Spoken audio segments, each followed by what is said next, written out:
You've seen this man. He's everywhere. At first glance, he seems to have it all figured out. He's kind, he's attentive, he listens, he gives, he sacrifices, he learns her love language, he remembers her favorite flowers, he texts her good morning and good night without missing a day.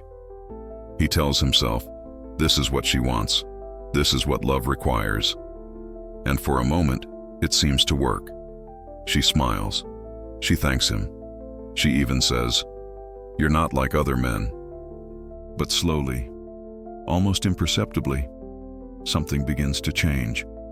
The sparkle in her eyes begins to fade. The warmth in her voice grows colder. Her laughter becomes rare, her words shorter, her gaze distant, until one day, she's gone, quietly, without anger, without explanation, and he stands there, devastated, asking himself a question that has haunted countless men before him. What happened? What did I do wrong? Because by every metric he was taught, he did everything right. He gave her everything she asked for. He opened up. He was emotionally available. He put her needs first. He became the man she described. And yet, he lost her. This is the silent heartbreak of the modern man.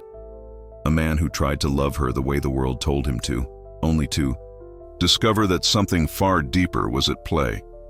Because here lies the uncomfortable truth. What women say they want, and what they're drawn to, are often two very different things. She says she wants a kind man, but can't stop thinking about the one who doesn't text back. She says she craves emotional connection, but pulls away when you finally bare your soul. She claims she desires safety, yet finds herself magnetically pulled toward chaos. Is she lying? Is she playing games? Is she cruel? No, she's not lying. She believes what she says, but her words are shaped by culture. Her desires are shaped by nature, and nature speaks a different language. A language of instinct, of energy, of unspoken gravity. Arthur Schopenhauer, long before the modern world tried to explain these contradictions, saw this divide with brutal clarity. He didn't blame women. He didn't shame men. He simply exposed what most refused to see, that love, particularly female love, is not governed by logic, fairness, or conscious choice. It's governed by nature's deeper agenda, survival, selection, and polarity. And when a man doesn't understand this divide, he slowly erases himself, one compromise at a time, until the very woman he adored no longer sees him at all. Today, we're not here to point fingers. We're here to pull back the curtain, to reveal the hidden dynamics of female desire, to understand why words often fail to capture truth, and most importantly, to reclaim the masculine sovereignty so many men have unknowingly surrendered. Because, if you don't understand how nature designed this game, you'll keep playing by rules that were never written for you. Let's begin. The modern man's confusion. For generations, men have been raised with a simple instruction when it comes to love. Listen to her. Respect her words. Give her what she says she wants. It sounds noble. It sounds mature. It sounds like the very definition of love itself. And so men obey. When she says she wants a kind man, he becomes gentler. When she asks for emotional vulnerability, he opens his heart wider than ever before. When she says she desires stability, he sacrifices his ambitions to build a secure future for both of them. He follows the script, step by step, line by line, believing that if he does everything she asks, he will be rewarded with her love, loyalty, and devotion. But that's not what happens. Instead, he watches, helplessly, as her attraction slowly dies. The spark fades, the energy dissipates. The connection that once felt magnetic begins to rot into boredom, resentment, or cold detachment. And as she pulls away, he panics. He tries harder. He becomes more available, more attentive, more transparent, more accommodating. And the more effort he pours into her, the more invisible he becomes, until one day she leaves. Or worse, she stays physically, but emotionally, she's already gone. This is the cycle millions of men are trapped inside. A silent tragedy playing out in relationships around the world every single day. And the cruelest part? He was only doing what he was taught. You see, modern society has trained men to approach love like a contract. If you fulfill her stated needs, she should love you. If you respect her feelings, she should stay. If you sacrifice for her, she should appreciate you. The logic is simple, transactional, orderly. But nature isn't orderly. And love, especially female love, was never designed to function like a legal contract. It runs on different fuel. It responds to deeper forces. This is where the modern man's confusion begins. He assumes that women, like men, are primarily drawn to what is reasonable, fair, and clear. He assumes that love grows stronger the more predictable, accommodating, and emotionally open he becomes. But in truth, the opposite often occurs. Because while men are wired to appreciate stability and clarity in relationships, women are wired by nature to respond to something else entirely. Polarity. Polarity is the dynamic tension between opposites, masculine and feminine energy, stability and unpredictability, strength and vulnerability. When a man collapses his own center in an attempt to please her, he doesn't create safety. He creates neediness. When he sacrifices his own desires to meet hers, he doesn't become more attractive. He becomes disposable. And when he opens himself entirely, sharing every fear, every insecurity, every emotional wound without any containment, he doesn't create intimacy. He creates emotional burden, not because women are cruel, not because they want to hurt men, but because their biology doesn't respond to dependence. It responds to grounded strength, even under emotional storms. A woman may say, "I want a man who shares everything with me. I want emotional openness. I want deep vulnerability." But if a man misunderstands this and hands over his unfiltered chaos, seeking comfort rather than leading himself, she will eventually recoil. Because what she was truly asking for wasn't emotional exposure, it was emotional leadership. Arthur Schopenhauer saw this long before modern psychology had the words for it. He wrote, "With women, love is and remains a matter of the will of nature, not of personal feeling. Her words may belong to culture, but her attraction belongs to nature. And nature rewards what ensures survival, not sentiment. When a man becomes her therapist, her emotional sponge, her emotional support animal, he forfeits his polarity. He becomes predictable, comfortable, known, and what is fully known can never again be mysterious.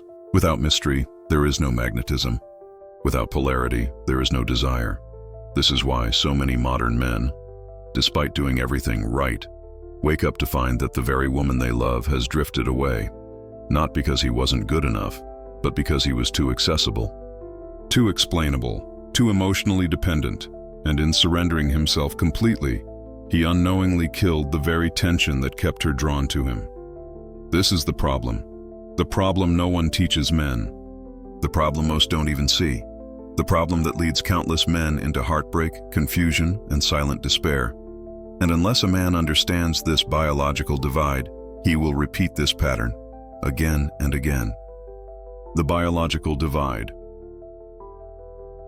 Now we enter the part no man wants to hear, the part that explains why everything he tried still wasn't enough, why his kindness, vulnerability, and devotion failed to hold her heart. Because the truth is not comfortable, it's not politically correct, it's not romantic, and yet, it is undeniable. There are two women inside every woman, not two separate people, but two distinct forces fighting for control. The first woman is her social self, the woman she knows, the woman she describes to her friends, the woman who speaks in clear words. I want emotional safety. I want deep connection. I want a man who listens. I want stability, commitment, and loyalty. This social self is shaped by her upbringing, her culture, her education, her therapy sessions, her favorite romance novels, her trusted advice columns. She believes these things sincerely. When she says them, She's not lying. This is the woman the modern man falls in love with. This is the version he listens to, studies, and tries to please. But beneath the surface lives the primal self, a force she rarely speaks of, often because she doesn't fully understand it herself. This self does not care about her lists. It does not care about her 5-year plan, her romantic ideals, or her stated preferences. It cares about survival. It cares about reproduction. It cares about strength.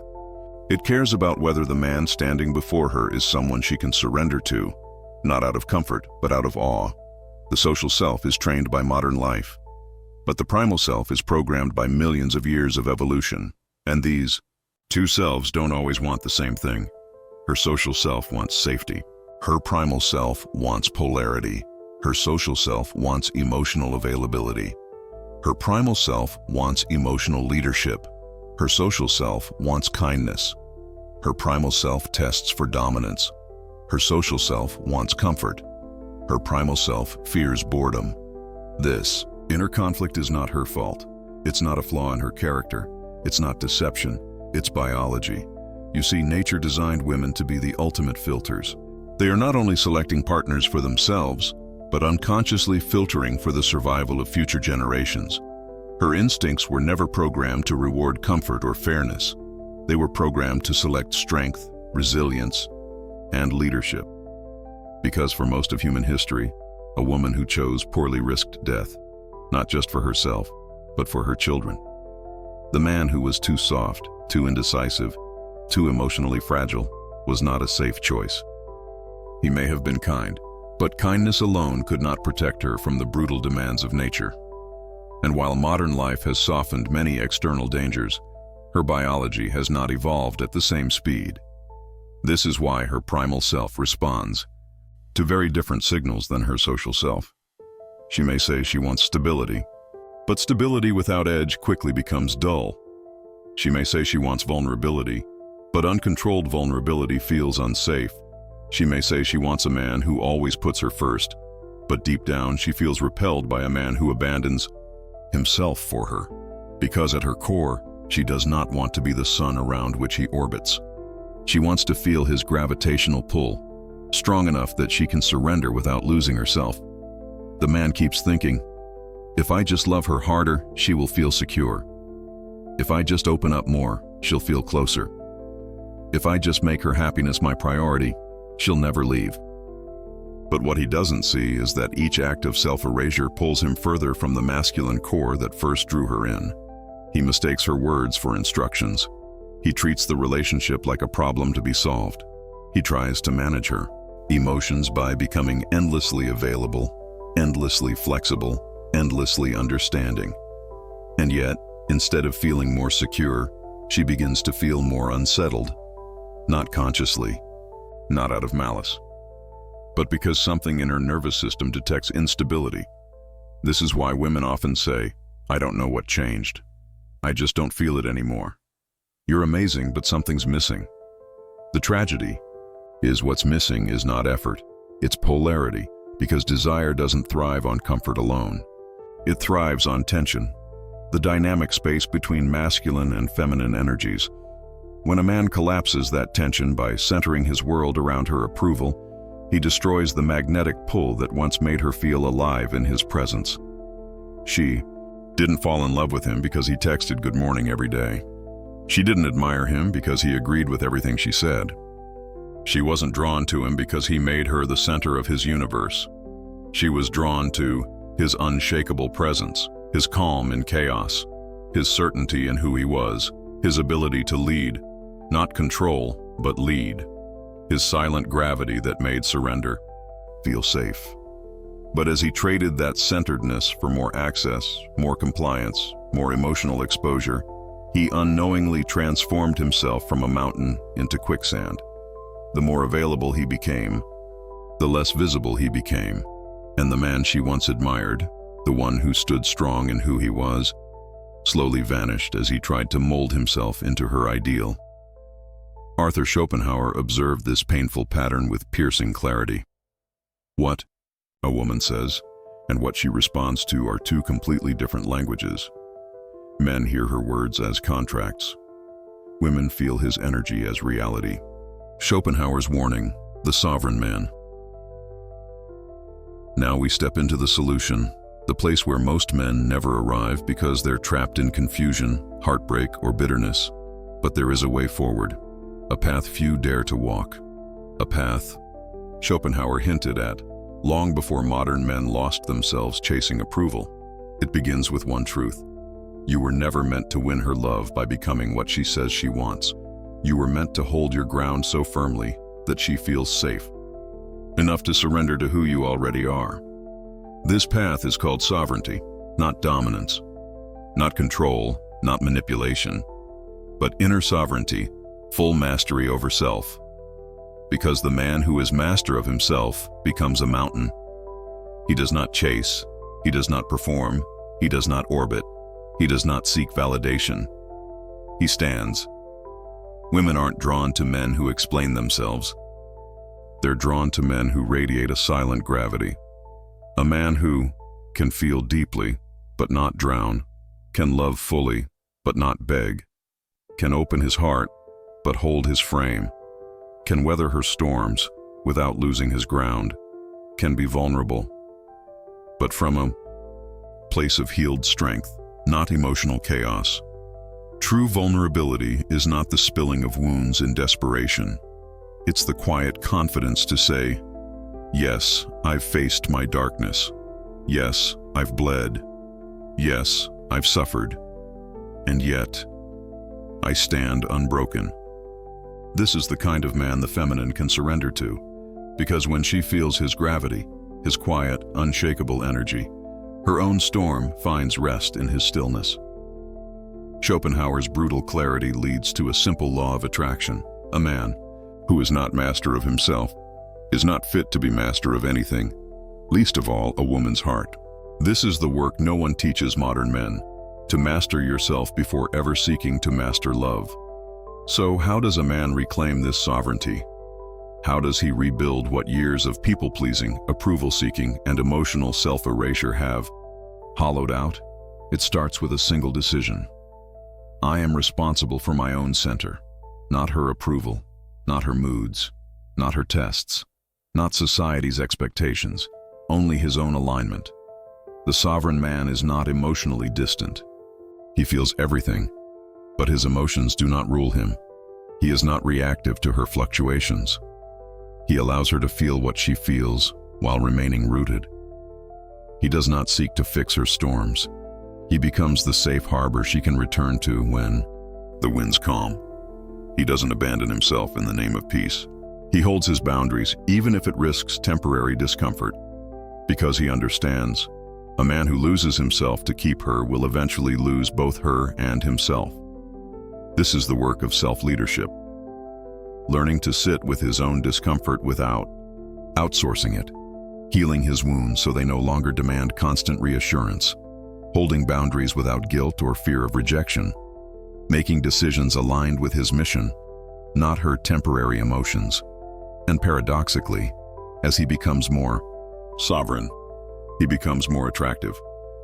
Not because he performs for her approval, but because his energy transmits stability.